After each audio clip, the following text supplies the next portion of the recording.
La muñeca está compuesta por 8 huesos del carpo, situados en dos filas, la proximal y la distal. La apófisis estiloides radial es verdaderamente lateral cuando la mano está en posición anatómica.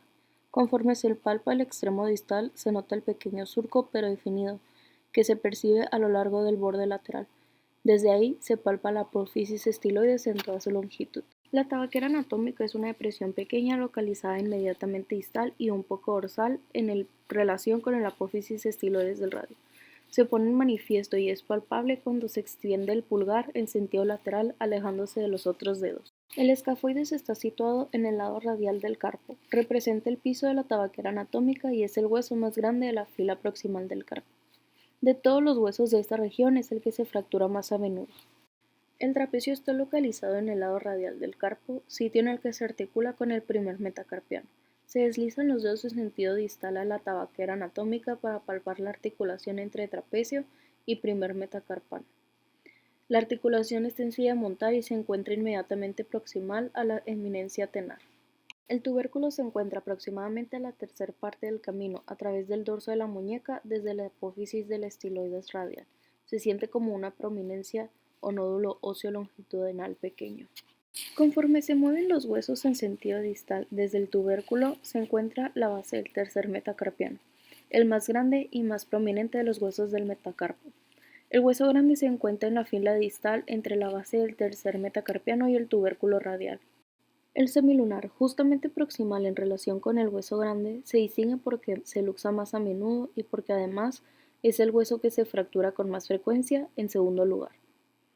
Conforme se efectúa la palpación, se pide al paciente que haga una flexión y extensión de muñeca de modo que sea perceptible los movimientos de la articulación entre el semilunar y el hueso grande. Se vuelve a la posición básica con los dedos sobre la apófisis estiloides cubital y radial del paciente.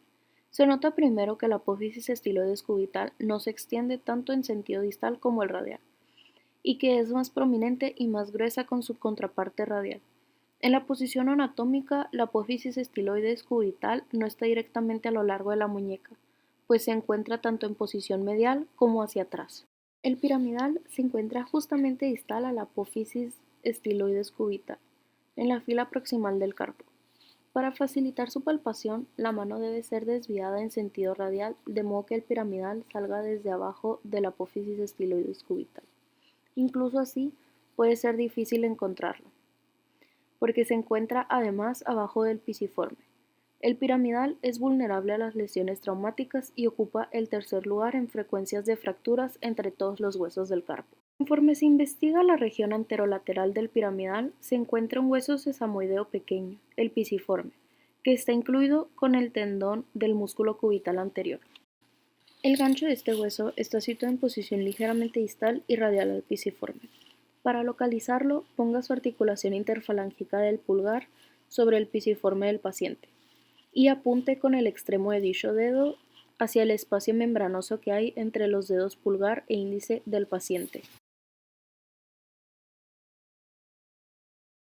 La tabaquera anatómica se encuentra justamente dorsal y distal a la apófisis estiloides radial. Los tendones que la limitan se vuelven más prominentes cuando se extiende el pulgar. El túnel 1, que se encuentra en la zona 1 de la muñeca, contiene los tendones de los músculos abductores largo del pulgar y extensor corto del pulgar. Cuando el paciente extiende el dedo pulgar, se puede distinguir entre los tendones que sobresalen de este túnel. Túnel 2. El túnel 2 está situado en el lado radial del tubérculo radial. Contiene los tendones de los músculos primer radial externo y segundo radial externo. Para palparlos, se pide al paciente que cierre la mano. Túnel 3. Está situado en el lado cubital del tubérculo radial y contiene el tendón del músculo externo largo del pulgar, el cual es el límite cubital de la tabaquera anatómica. Este punto es en el que el tendón extensor largo del pulgar pasa por el tubérculo medio dorsal y da una vuelta de 45 grados del tubérculo. Después se pasa sobre los tendones del músculo primer radial externo y segundo radial externo del túnel 2 y continúa su trayectoria hacia el pulgar. Túnel 4. El túnel 4, justamente cubital en relación al túnel 3 y radial con respecto a la articulación radiocubital, contiene los tendones de los músculos extensor común de los dedos y el tendón del músculo extensor propio del índice en su camino hacia la mano.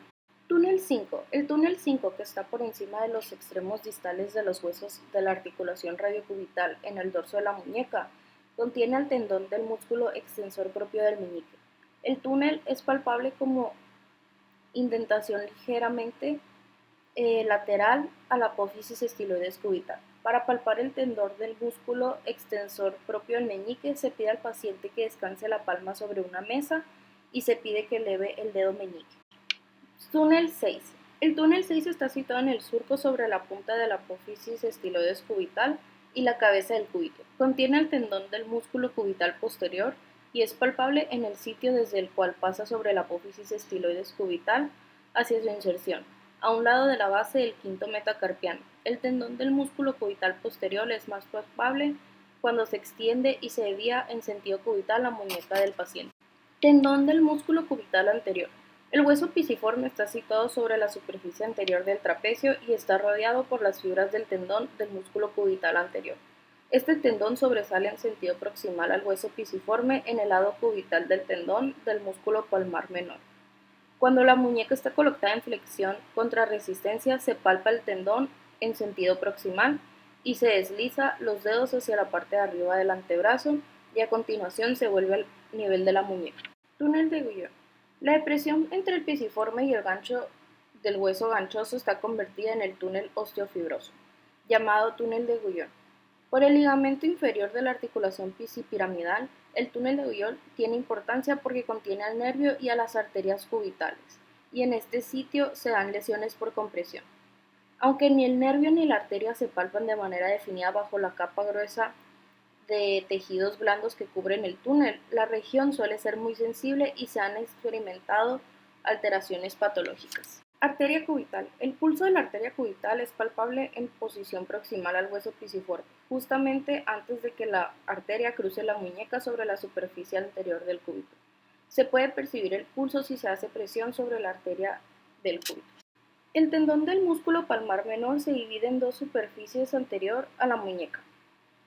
Su extremo distal indica la superficie anterior del túnel del carpo. Para facilitar la palpación de este tendón, se pide al paciente que ponga la muñeca en flexión y que toque la punta de los dedos pulgar y meñique juntos en oposición. El tendón del palmar menor se vuelve prominente en la línea media de la superficie anterior de la muñeca. Se palpa en sentido longitudinal primero hacia el antebrazo y de regreso hacia la muñeca.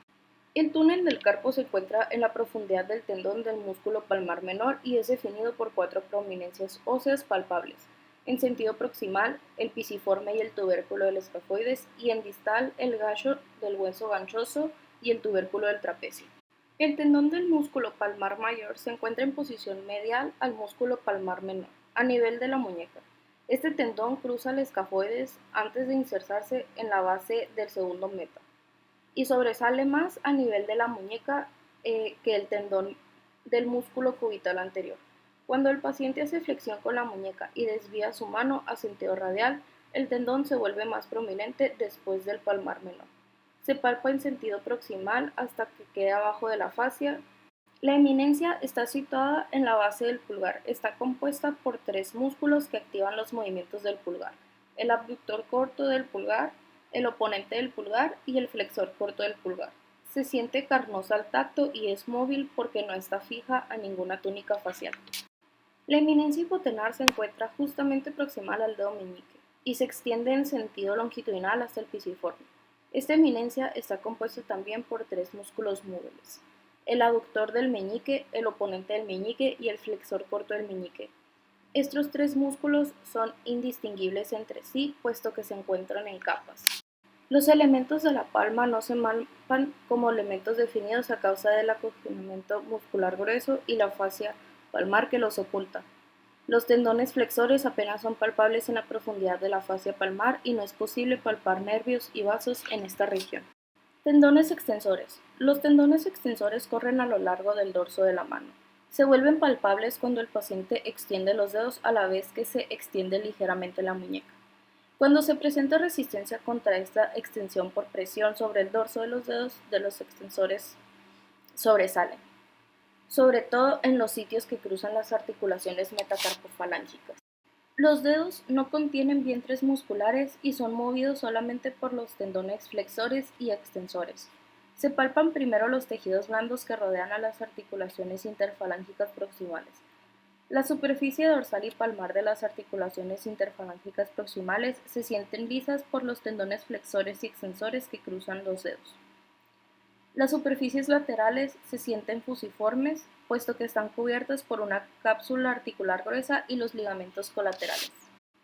Las yemas de los dedos tienen la mayor parte de las terminaciones nerviosas sensitivas de los mismos y son indispensables para casi todos los movimientos y labores que ejecutan la mano. Flexión y extensión de la muñeca. Se pide al paciente que haga una flexión y una extensión con la muñeca.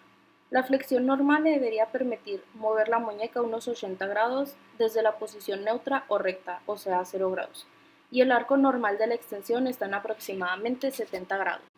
Se pide al paciente que mueva la muñeca de lado a lado en desviación radial y cubital.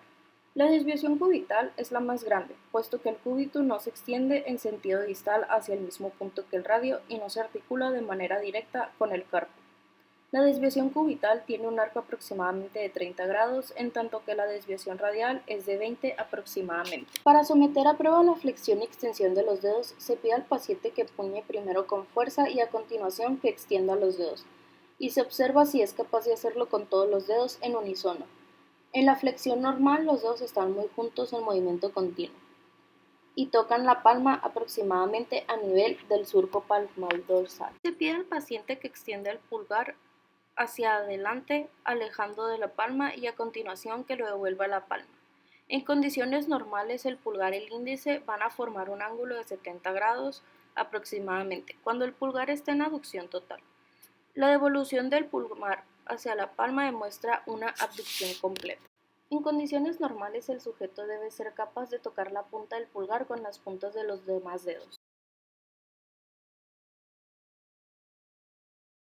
Extensores primarios: primer radial externo, segundo radial externo y cubital posterior. Se estabiliza el antebrazo del paciente con la palma de la mano sobre el dorso de la muñeca. Se vuelven sus dedos alrededor de la misma. A continuación, se pide al paciente que levante la muñeca. Cuando se encuentra la extensión completa, se hace resistencia en el dorso de la mano. Flexores primarios, palmar mayor y cubital anterior. Se pide al paciente que empuñe. Esto se hace porque en algunos casos los flexores de los dedos pueden actuar como flexores de muñeca. A continuación se estabiliza la muñeca del paciente y se pide que haga flexión con la mano empuñada a nivel de la muñeca.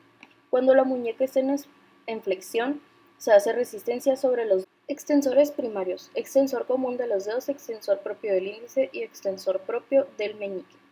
Se pone la muñeca en posición neutra y se pide al paciente que extienda las articulaciones metacarpofalángicas a la vez que hace flexión con las articulaciones interfalángicas proximales. La flexión de las articulaciones interfalángicas le va a impedir a los músculos intrínsecos de la mano para sustituir los extensores largos de los dedos. Coloque a continuación su mano en el dorso de las falanges y trate de forzar la flexión.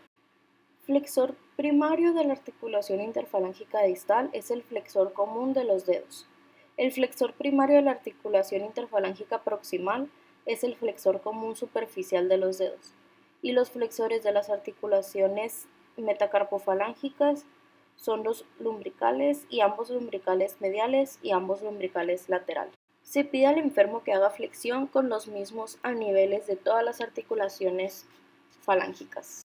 Abductores primarios: interóseas dorsales y el abductor del meñique.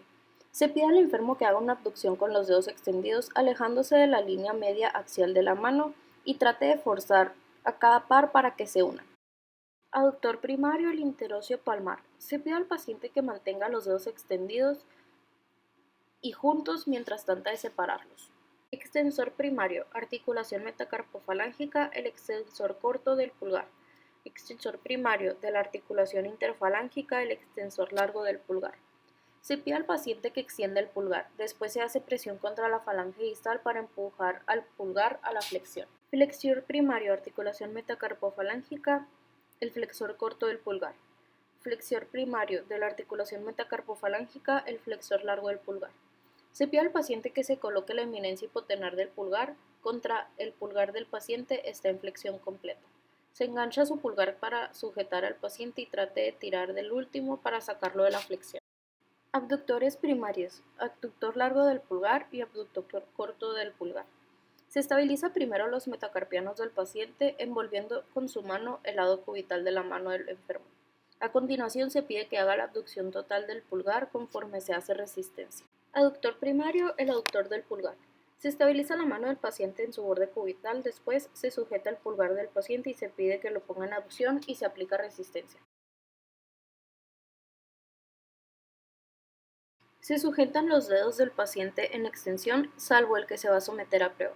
A continuación se pide que haga la flexión del dedo en cuestión a nivel de la articulación interfalángica proximal. Si puede hacer la flexión con su dedo en la articulación especificada, estará cortado o faltará. Los tendones del músculo flexor común profundo de los dedos trabajan solamente al unísono. Al limitar 3 de ellos, limitará también el cuarto. Se aísla la articulación interfalángica distal, estabilizando las articulaciones metacarpofalángicas e interfalángicas en extensión.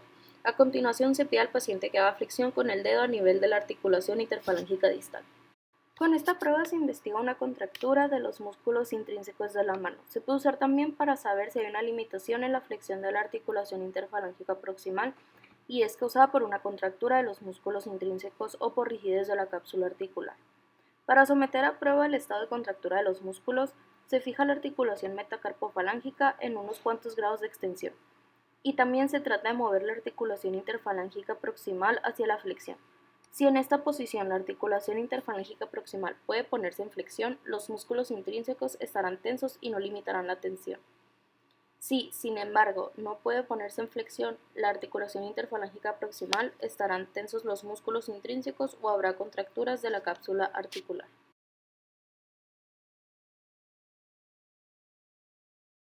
Con esta prueba se verifica la tensión de los ligamentos retinaculares. La prueba puede ser usada para saber si la limitación de la flexión de las articulaciones distales es causada por la tensión de los ligamentos o por contracturas de la cápsula articular. Para efectuar la prueba se sujeta la articulación interfalángica proximal en posición neutra y se trata de mover la interfalángica distal hacia la flexión. Si la articulación no entra en flexión, está limitada por causas por contracturas de la cápsula articular o por tensión retinacular. Esta prueba hace posible saber si las arterias radial y cubital dan la circulación sanguínea a la mano con toda su capacidad. Para efectuar se pide al enfermo que abra y cierre el puño con rapidez. A continuación se exprime el puño con firmeza para que salga la sangre venosa de la palma. Se coloca el pulgar sobre la arteria radial y los índices sobre la arteria cubital y se comprime contra los huesos subyacentes para obstruirlas. Los vasos son obstruidos aún, se pide al enfermo que abra la mano. La palma debe estar pálida. A continuación afloje una de las arterias mientras conserva presión sobre la otra. En condiciones normales la mano se vuelve sonrosada de inmediato.